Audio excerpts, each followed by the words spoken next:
사랑과 인사합시다. 하나님께서 당신을 부르셨습니다. 양은 시력이 좋지 않습니다. 3에서 5m 거리는 안개처럼 보이고 10m 거리는 거의 안 보입니다. 그래서 양은 청각이 발달했습니다. 그래서 요한복음 10장에 보면 양은 내 음성을 들으며 이랬거든요. 그리고 방어할 발톱도 공격할 무기도 없어서 무력합니다. 파리가 그 몸에 알을 놓으면 막 살이 문드러지기 때문에 목자가 털을 다 잘라줘야 되고 눈 속에다가 알을 놓으면 눈알이 빠지거든요. 그리고 또 얼마나 어리석은지 구덩이에서 건졌는데 또 똑같은 구덩이에 또 빠지기도 하고, 또 이 양은 죽을 때 그렇게 말없이 가만히 있다고 합니다. 죽임을 당하는데도 가만히 있죠. 그래서 부르시는 목자의 음성, 예수 그리스도의 음성, 오늘 또 제자들을 부르셨는데 오늘 여러분을 부르시고 계십니다. 오늘 그 은혜를 누리는 축복의 시간 되시기 바랍니다. 첫 번째, 예수님의 부르시는 음성을 들으시기 바랍니다. 성경을 읽어보면 예수님의 제자들은 모두가 평범한 사람들이었고 보통 사람들이었습니다. 직업을 보면 어부, 농부, 세리 등이었습니다. 대부분 갈릴리 어촌 출신들이었고 고등교육을 전혀 받지 못했습니다. 사실 예수님의 제자들은 세상적인 기준으로 볼 때 정말 별 볼 일 없었지만 예수 그리스도의 음성을 듣고 그 말씀을 따라가고 예수님이 주시는 그 능력을 체험해서 세상을 뒤흔들어 놓았습니다. 인류 역사의 흐름을 바꾸어 놓았거든요. 12제자를 부르신 예수님이 오늘 진지하게 여러분에게도 말씀하고 계십니다. 나를 따라오너라. 내가 너를 이런 사람이 되게 하겠다. 이 은혜를 받는 축복의 시간 되시기 바랍니다. 마태복음 4장 18절, 갈릴리 해변에 다니시다가 두 형제 곧 베드로라 하는 시몬과 그의 형제 안드레가 바다에 그물 던지는 것을 보시니 그들은 어부라. 그물은 배를 타고 나가서 던지기도 하고 해변가에서도 던지기도 합니다. 배를 타고 나가서 그물을 던지는 사람은 조금 부유하고 해변가에서 그물을 던지는 사람은 좀 가난하죠. 세베대의 두 아들 나중에 나옵니다. 요한과 야고보는 비에서 그물을 던졌고 베드로와 안드레는 해변가에서 그물을 던졌습니다. 세베대 가족은 좀 더 부유한 배를 소유한 가족이었고 베드로와 안드레는 해변가에서 그물을 던지는 가난한 어부에 속했습니다. 마태복음 4장 19절, 말씀하시되 나를 따라오라. 내가 너희를 사람을 낚는 어부가 되게 하리라 하시니, 예수님의 이 부르심은 지속적인 연합을 말합니다. 예수님이 한가하게 해변을 산책하기 위해서 부르신 것이 아닙니다. 제자의 길로 초대하신 것입니다. 예수님은 내가 너희를 사람을 낚는 어부가 되게 하리라 약속을 덧붙이셨는데, 사실 베드로와 안드레는 예수님이 누구신 줄도 잘 몰랐고 예수님이 무엇을 하시고자 하는지도 이해가 안 된 상태입니다. 사람을 낚는 어부가 되게 하리라, 이 말의 의미도 정확하게 알지 못했죠. 처음에는 단지 물고기를 낚는 것보다 사람을 낚는다고 하니까 뭔가 위험이 있고 멋이 있고 이렇게 되었죠. 그리고 아무튼 예수님이 아주 가치 있는 일에 나를 부르셨구나, 이 정도 수준이었습니다. 마태복음 4장 20절, 그들이 곧 그물을 버려두고 예수를 따르니라. 또 이 구절을 읽으면서도 베드로는, 안드레는 정말 대단하구나, 이렇게 느낀 때가 있었습니다. 전 재산인 그물을 버려두고 예수님을 따라갔네, 이렇게 생각하는 것은 정확한 해석이 아니죠. 우리도 이들처럼 다 버려두고 예수님을 따라가야 된다, 정확한 의미 적용은 아닙니다. 여기에서 우리는 예수님께 초점을 맞춰야 되고 제자들을 부르신 예수님은 누구신가, 그게 중요하죠. 이 예수님은 하나님의 나라를 이루기 위해 이 땅에 오셨고 통치하시는 왕이시잖아요. 온 우주에 미치고 하늘 보좌에서도 왕이신 그분이 오신 것입니다. 예수님은 창조주이시고 만물을 통치하시고 보존하시고 유지하시고 다스리시고 모든 만물을 섭리하시는 분이십니다. 그래서 우리가 믿었기 때문에, 회개했기 때문에 구원받은 것이 아니고 그리스도 안에서 하나님이 창세전에 우리를 택정하시고 예정하셨고 부르셨기 때문에 우리에게 회개가 나오고 믿음이 나오고 구원받았듯이 오늘 본문에 부르시는 장면은 그런 예수님의 권위를 강조하고 있습니다. 여러분, 예수님이 부르시면 사람들은 순종합니다. 그리고 제자의 삶의 시작과 제자의 그 삶을 유지하는 것은 절대로 인간의 방법이 아니라 오직 예수님의 부르심 때문에 가능한 것입니다. 예수님은 우리를 부르셨고 예수님은 우리를 말씀과 성령으로 다스리십니다. 그래서 여러분, 자신만만하게 생각하지 마시기 바랍니다. 그 어떤 것도 나를 유지할 수가 없습니다. 주님이 부르셨기 때문에 가능한 거거든요. 우리의 심장박동도 하나님의 선물이고 하나님이 지키시기 때문에 그 심장이 뛰고 있는 것입니다. 오늘 여러분들을 하나님이 이곳에 부르셨기 때문에 여러분이 이곳에 있는 것이고 나중에 돌아가실 때도 하나님이 예정하셨기 때문에 갈 수 있는 것이고 그 어떤 것도 하나님의 허락 없이는 소유할 수가 없습니다. 우리는 하나님이 아닙니다. 오직 하나님이 결정자고 주권자입니다. 그분이 부르시면 순종하게 되어 있습니다. 그 은혜 앞에 모든 것 다 내려놓은 것이 오늘 본문의 말씀이거든요. 마태복음 4장 21절, 거기서 더 가시다가 다른 두 형제 곧 세베대의 아들 야고보와 그의 형제 요한이 그의 아버지 세베대와 함께 배에서 금을 깁는 것을 보시고 부르시니 예수님은 또 이제 해변에서 멀리 바다를 보는데 그 배 위에서 세베대와 두 아들이 금을 깁는 모습을 보시면서 세베대의 두 아들 요한과 야고보를 부르셨습니다. 마태복음 4장 22절, 그들이 곧 배와 아버지를 버려두고 예수를 따르니라. 야고보와 요한도 즉각적으로 반응을 하죠. 그런데 이들은 배뿐만 아니라 아버지를 버려두고 갔습니다. 여러분, 이 세상에서 가장 강하다 할 수 있는 것이 가족 간의 유대감인데 그것도 버리고, 이건 성령의 역사입니다. 우리 인간이 할 수 있는 게 아니에요. 한 번도 보지 못한 그분이 부르는데 어떻게 그걸 합니까? 그래서 하나님이 주시는 예수님에 대한 충성, 하나님이 주시는 예수님의 부르심에 대한 이 믿음은 이 지상의 그 어떤 애착보다 강하죠. 그게 하나님이 주신 거라니까. 오늘 하나님이 여러분을 부르시면 끝입니다. 부르심을 확인하면 끝입니다. 여기에서 정말 놀라운 점이 발견됩니다. 예수 그리스도의 부르심의 능력, 예수 그리스도의 음성의 능력, 예수 그리스도의 말씀의 능력, 예수 그리스도의 메시지의 능력이잖아요. 여러분, 예수님의 음성만이 사람들의 마음을 움직이고 결정하게 하실 수 있는 것입니다. 베드로, 안드레, 야고보, 요한, 하나님이 부르기 원하는 이런 사람들을 향해서 하나님이 예수님의 음성에 순종할 수 있도록 성령께서 내적으로 그 마음을 움직이신 것이거든요.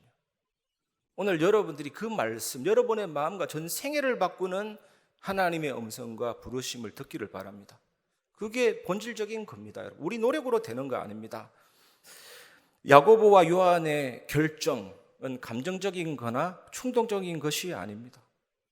예수님은 창세전에 영세전에 하나님이 예정하신 그 제자를 이제 만나러 오신 거거든요. 이제 그들을 부르러 오신 것입니다. 갑작스럽게 생긴 일이 아닙니다. 베드로, 안드레, 야고보, 요한, 그리스도의 사명을 시작하는 예수님과 함께 이제 중대한 기회를 기다리고 있었던 건데 정작 본인들은 몰랐죠. 그런데 하나님의 예정과 작정이 있었던 것입니다. 그래서 예수님이 부르시니 즉각 응답을 한 거거든요. 오늘 여러분들에게 이 음성이 들려지시기를 주님의 이름으로 축원합니다.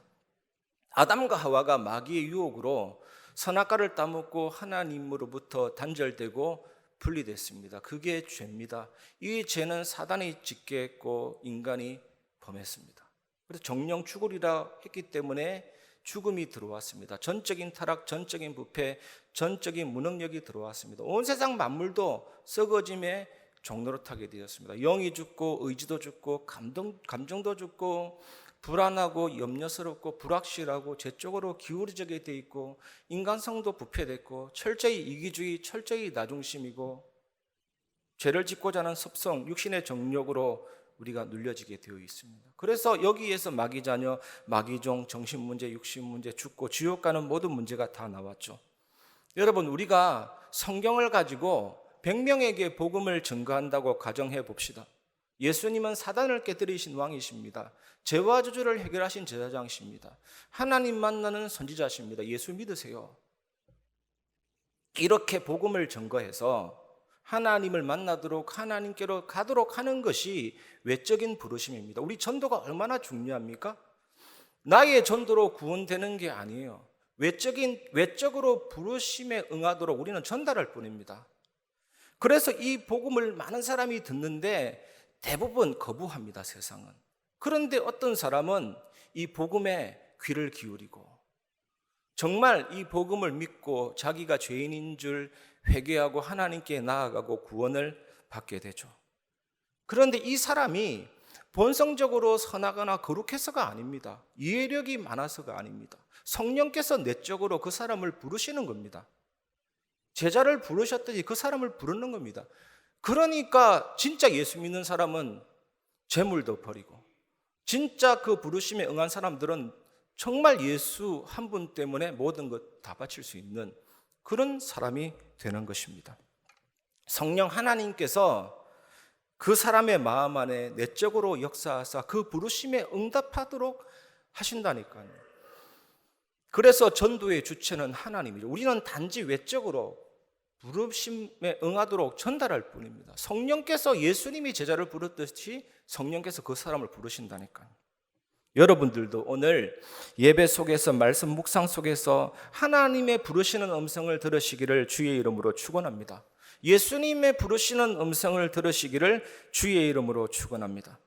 두 번째, 천국 복음을 믿으시기 바랍니다. 마태복음 4장 23절, 예수께서 온 갈릴리에 두루 다니사 그들의 회당에서 가르치시며 천국 복음을 전파하시며 백성 중에 모든 병과 모든 약한 것을 고치시니. 천국, 하나님의 나라, 예수님이 보여주고 계시잖아요. 예수님이 가시는 곳에 어떤 일이 일어났습니까? 하나님을 만나고 병자가 치유되고 오병이어 기적이 일어나고 앞으로 계속 확인하게 될 것입니다. 하나님의 나라입니다. 다스리는 거, 통치하는 거, 예수 그리스도의 왕권. 그래서 예수 그리스도께서 다스리는 그 하나님의 나라의 본질은 우리를 다스리고 지키고 보호하는 것입니다. 나를 다스리고 우리 가정을 다스리고 산업인들의 그 현장을 다스리고 학생들의 그 학업 현장을 다스리고 나의 모든 삶의 영역을 다스리고 교회 안을 다스리고 교회 바깥을 다스리고 온 우주를 다스리고 천지 만물을 다스리고 참새 2마리가 한 아사론에 팔리는 것도 다스리고 들풀도 다스리고 하나님이 왕이시기 때문에 다스리죠. 예수 그리스도는 나의 왕이시고 온 우주의 왕이시고 온 만물의 왕이십니다. 십자가에서 사단의 머리는 이미 완전히 박살난 것입니다. 왕 대신 예수 그리스도께서 우리를 어떻게 다스리십니까? 예수 그리스도의 왕권이 우리에게 어떻게 나타납니까? 그 천국 복음이, 그 하나님의 나라가 우리에게 어떻게 나타납니까? 제일 중요한 부분이 이 부분입니다. 부르심.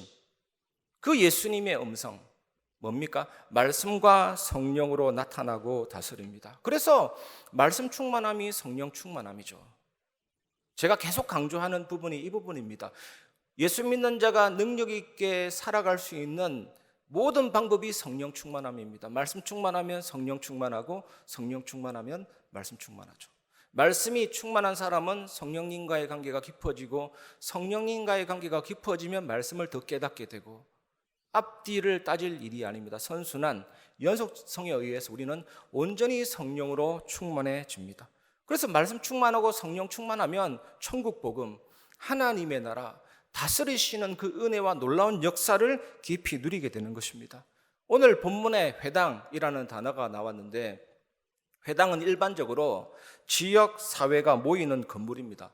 회당은 비종교적인 활동도 있었기 때문에 반드시 종교적인 기관이라고는 할 수가 없는 것입니다. 예수님은 이 회당에서 천국 복음을 전거했습니다. 천국 복음, 여러분. 하나님은 완전하십니다. 천지 창조도 언제나 동시에 현재로서 생생하게 보고 계시고 오늘 우리의 삶도 동시에 현재에 생생하게 보고 계시고 나중에 올 새하늘과 새 땅도 하나님은 지금 현재 생생하게 보고 계십니다. 이 하나님은 시공간을 초월하시고 전지전능하신데 그 하나님의 완전하심은 내가 공유할 수 없으면 내 것이 될 수 없습니다. 체험할 수는 있는데, 그런데 하나님은 영이시고 우리에게는 영혼이 있습니다. 이건 공유될 수가 있습니다. 그래서 하나님의 형상대로 창조되었고 하나님과 함께 하도록 지어졌거든요. 그런데 죄가 들어오고 사단의 역사로 하나님으로부터 분리되면서 인간이 죽게 된 것입니다. 마귀자녀, 마귀종, 정신문제, 육신문제, 죽고 지옥 가게 된 것입니다. 이것을 해결하기 위해 예수님이 이 땅에 오셨잖아요. 성육신 오셔서 십자가에서 죽으시고 부활하사 사단 권세 깨뜨리시고 모든 죄와 주저를 해결하시고 하나님 만나는 길을 열었습니다. 그 예수님을 믿고 영접하면 관계가 회복이 됩니다. 그게 구원입니다. 그 관계를 계속 누리는 게 신앙생활입니다. 어떻게 누립니까? 기도응답으로, 성령의 인도로, 하늘 군대가 동원되는 역사로, 하나님의 나라 임하는 시민권으로, 세계 살리는 역사로 이 축복 누리시기 바랍니다. 예수님은 가시관을 서셨거든요. 머리에. 이 머리에 심장에서 뿜어대는 피 15에서 20%가 머리로 흐릅니다. 혈액순환이 가장 활발하게 이루어지는 게 머리인데 거기에다가 가시관 써버렸어요. 피가 펑펑 쏟아지고 눈으로, 코로, 입으로 피가 막 들어가죠. 그리고 한쪽에는 쇠구슬, 한쪽에는 뼈, 31가닥 되는 플라그름이라는 채찍 맞으셔서 살갗이 벗겨지고 근육이 파괴되고 십자가 지고 가다가 쓰러지셔서 두개골과 갈비뼈가 파열되고 폐와 심장 사이에 피가 고이고 십자가에 달리셨을 때 횡격막이 헉하고 들려 올라가기 때문에 그 질식 상태에서 무릎을 구부렸다 폈다가 6시간 동안 죽음을 겪으셔서 죽으시고 고개를 떨구신 것입니다. 이때 예수님은 요한복음 19장 30절에 예수께서 신포도주를 받으신 후에 이르시되 다 이루었다 하시고 머리를 숙이니 영혼이 떠나가시니라. 예수님의 삶 전체가 하나님의 말씀을 이룬 삶이었고 예수님은 율법의 요구를 전부 이루신 구원 사건의 주인공이고 예수님이 십자가에 죽고 부활하심으로 사탄 재앙 지옥 권세를 깨뜨리셨고 그 사실을 믿을 때 다 이룬 그 은혜가 내게 임하기 때문에 우리는 하나님의 자녀가 되고 천국 백성 되는 것입니다. 마태복음 8장 17절에 이는 선지자 이사야를 통하여 하신 말씀에 우리의 연약한 것을 친히 담당하시고 병을 짊어지소다 함을 이루려 하심이더라. 우리 차원에서는 예수 믿을 때 예수님 속에 들어가신 거고 예수님 입장에서 볼 때 우리를 예수님 안에 넣어주신 겁니다. 우리 연약한 것을 친히 담당하시고 흡수하시고 병을 짊어지시고 내가 그리스도 안에 들어가 버렸다니까요. 그래서 예수님의 죽음과 부활로 다 끝난 것입니다. 그래서 고린도서 15장 55절에 사망아 너의 승리가 어디에 있느냐, 사망아 내가 쏘는 것이 어디에 있느냐. 이거 굉장하게 진지하고 진실되면서 확신 있는 말입니다. 영권이 목소리 큰 게 영권 아니거든요. 진짜 영적인 힘이 있는 사람은 잠잠하게 조용하게 누릴 수가 있어요. 사망한 의의 승리가 어디에 있느냐, 죽음한 의에 이기는 것이 어디에 있느냐. 사탄도 죽음도 모든 것이 허상이고 조롱할 수 있는 완전한 구원이 이루어지게 된 것입니다. 이번 한 주간 이 천국 복음을 온전히 누리시기를 주의 이름으로 축원합니다. 그리고 우리가 마지막으로 붙잡아야 될 메시지는 예수가 그리스도 되시는 소문이 널리 퍼지도록 복음을 깊이 누리시기를 바랍니다.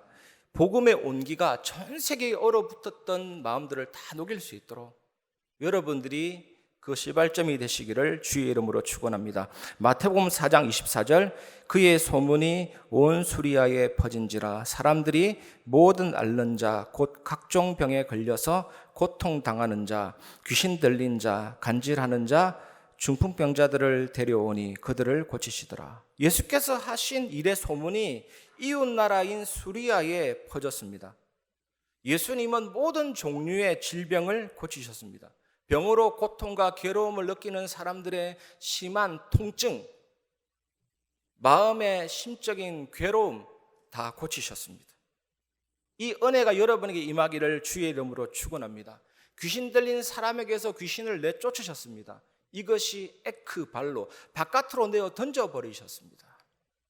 간질병이란 단어가 나왔는데 이 간질병은 뇌 기능의 일시적인 마비 증상이 만성적으로 반복되는 것을 말하는데 예수님이 간질병자를 고치셨습니다. 그리고 오늘 본문의 간질병자를 원어적으로 해석하면 그 간질병자의 뜻은 미치광이라는 뜻도 있습니다. 이게 뭡니까? 예수님은 모든 정신적인 병까지 고치셨습니다. 우리에게 오장육부, 자율신경, 척추, 뇌, 마음, 생각, 영혼이 살아나면 모든 것이 살아나도록 하나님이 우리를 창조하셨고 그 은혜를 베풀어 주십니다. 나, 자아, 의식의 실체, 영혼이 있고 나의 뇌와 관계된 의식도 있고 잠재력이 있는 잠재의식도 있고 나의 모든 상처가 저장되어 있는 무의식도 있습니다. 그게 인간의 정신세계인데 말씀이 살아있고 활력이 있습니다. 그리스도의 말씀은 모든 문제 해결하신 능력의 말씀입니다. 영과 육과 혼과 골수와 관절을 찔러 쪼개고 만물을 벌거벗은 듯이 드러나게 하십니다. 이 그리스도의 말씀이 너희 속에 풍성하게 거하여 로마서 10장 17절에는 믿음은 들음에서 나며 들음은 그리스도의 말씀으로 말미암느니라. 이 예수 그리스도 능력의 말씀이 내 안에 채워지면 인간이 상상치도 못할 일들이 일어나게 됩니다. 의학적인 말도 사실은 맞습니다. 그거 무시하면 신비주의 됩니다. 요번에 TV 보니까 모든 병은 죄의 결과다. 죽을 병은 죽을 죄다. 그러니까 병원 안 가고 참다가 많이 죽었더라니까요. 그거 완전 신비주의죠. 하나님이 의사를 있게 하셨고 약도 있게 하셨고 그거 다 먹으면서 한 가지 우리가 명심해야 될 것은 오늘 본문의 이 말씀입니다. 인간의 기준으로는 불치병이라도 하나님의 기준으로 생각해 보면 진짜 아무것도 아니에요. 그게 믿음의 표대고 기준이잖아요.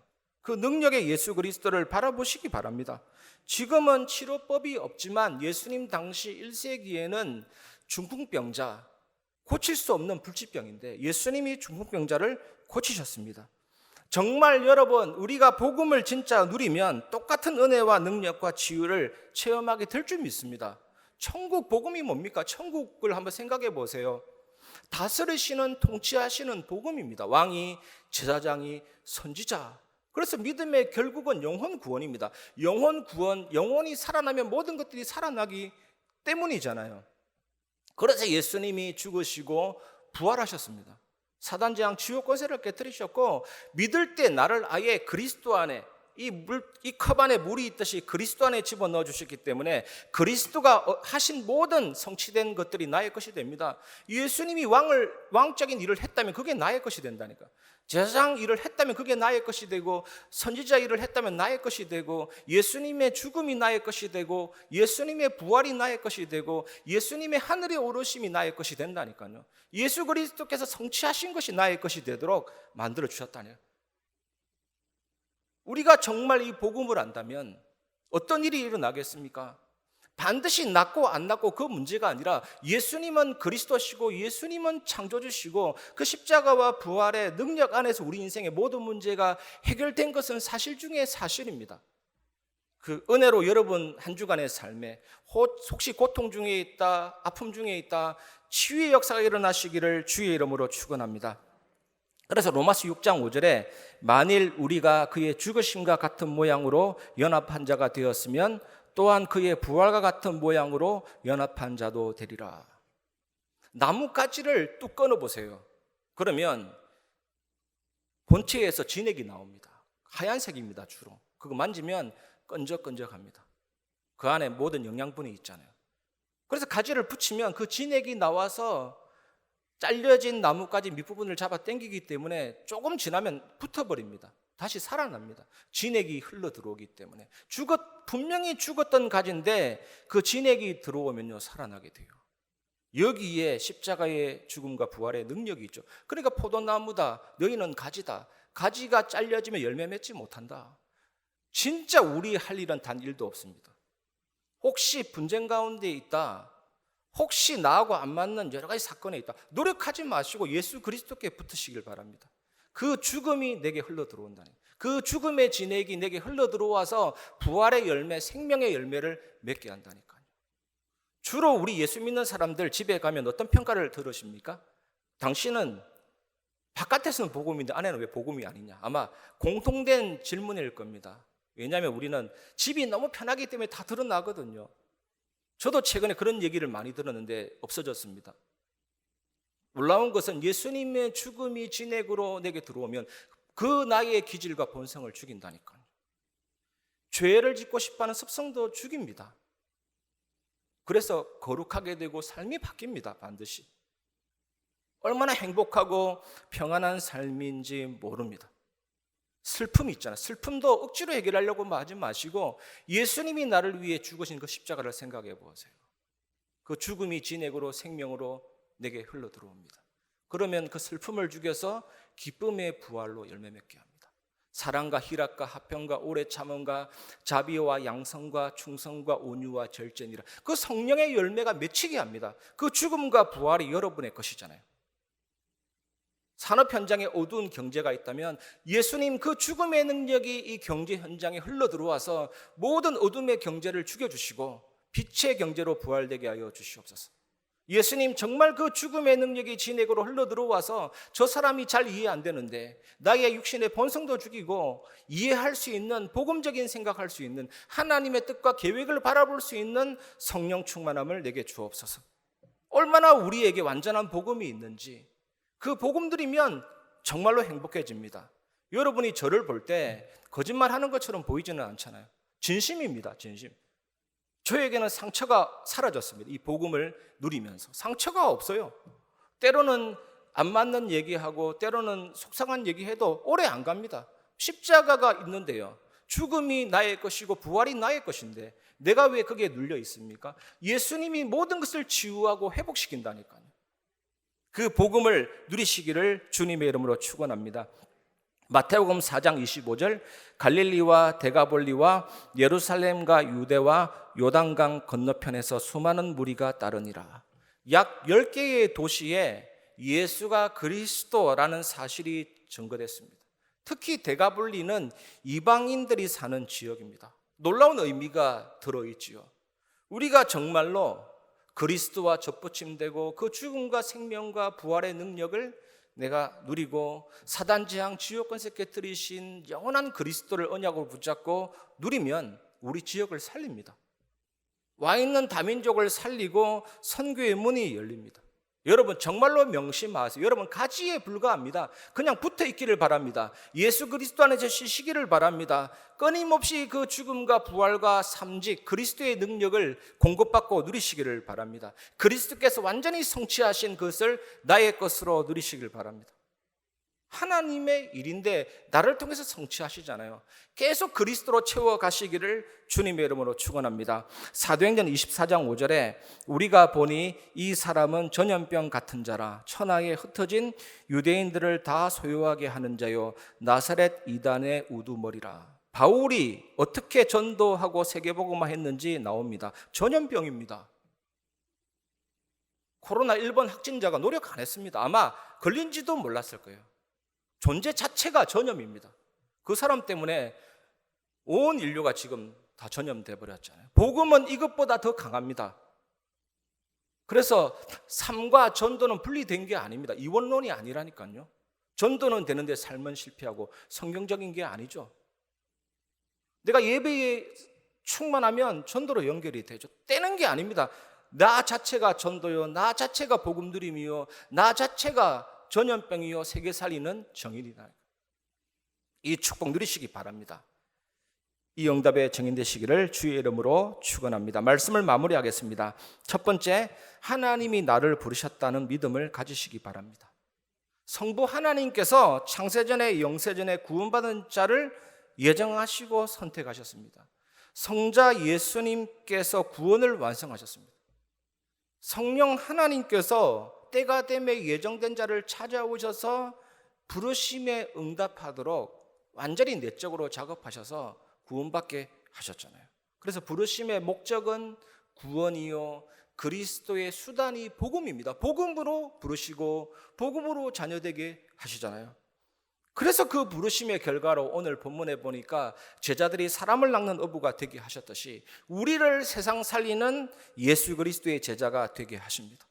그래서 이번 한 주간 내가 하나님의 부르심을 받았는가, 이 사실만 확인하면 끝입니다. 이 축복 누리시기 바랍니다. 두 번째, 부르심에 순종하시기 바랍니다. 오늘 본문의 제자들이 모든 것을 버려두고 예수님을 따라갔다. 이게 베드로와 안드레, 야고보, 요한이 훌륭해서가 아니잖아요. 어떻게 가족의 유대관계를 끊어버리고 세상에 가장 강한 애착인 부모님에 대한 애착도 끊어버리고 따라갈 수가 있습니까?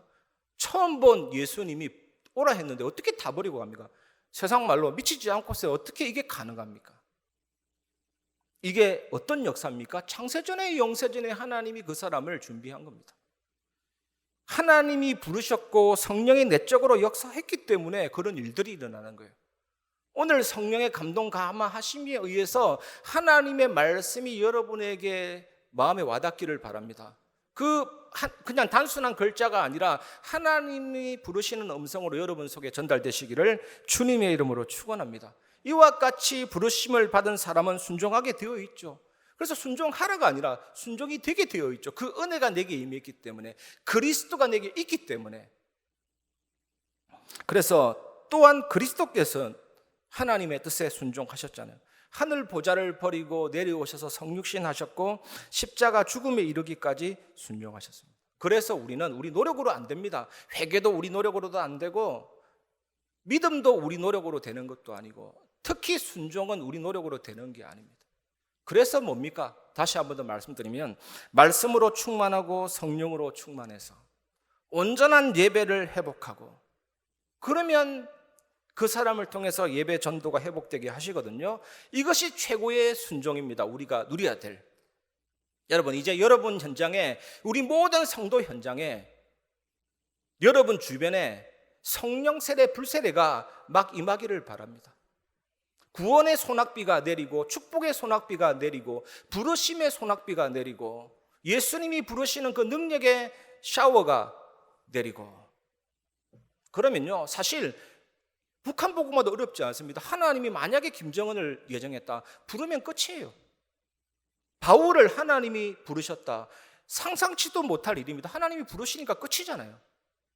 내 노력 1도 필요 없습니다. 구원과 전도의 역사. 그렇다고 하지 말라는 것이 아니라 우리는 이 절대적인 이 믿음이 있어야 되죠. 창세전에 영세전에 준비된 영혼들은 반드시 하나님이 구원되게 하신다.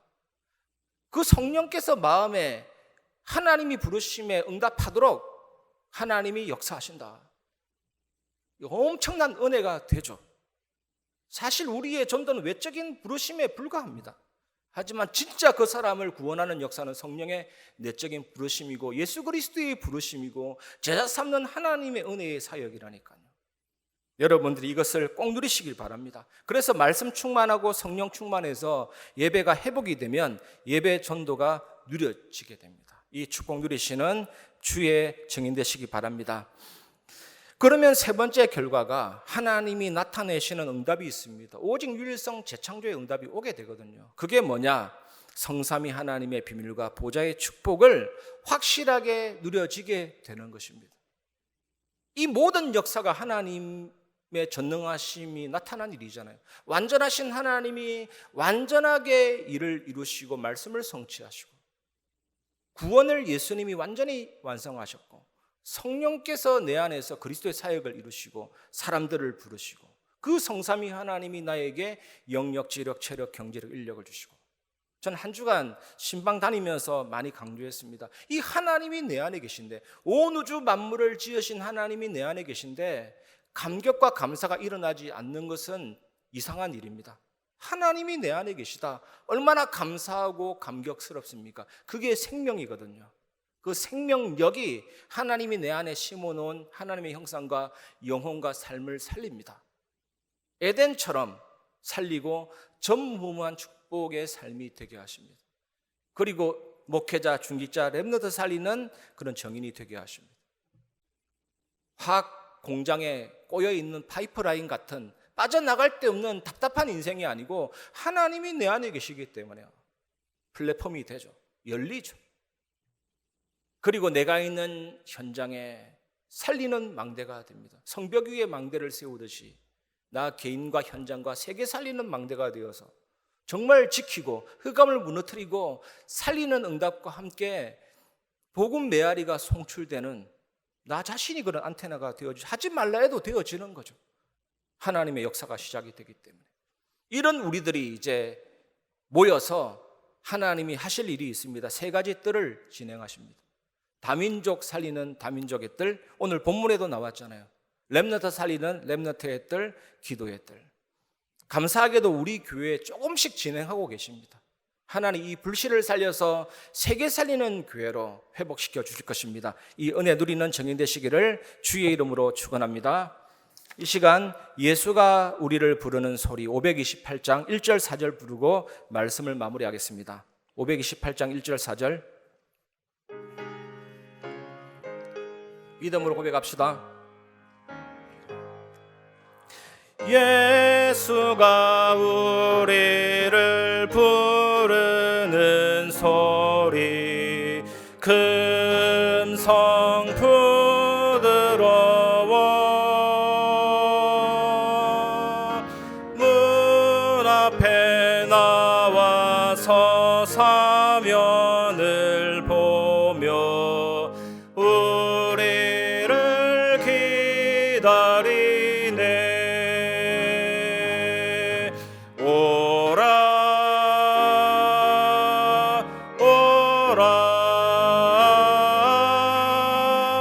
방황치 말고 오라.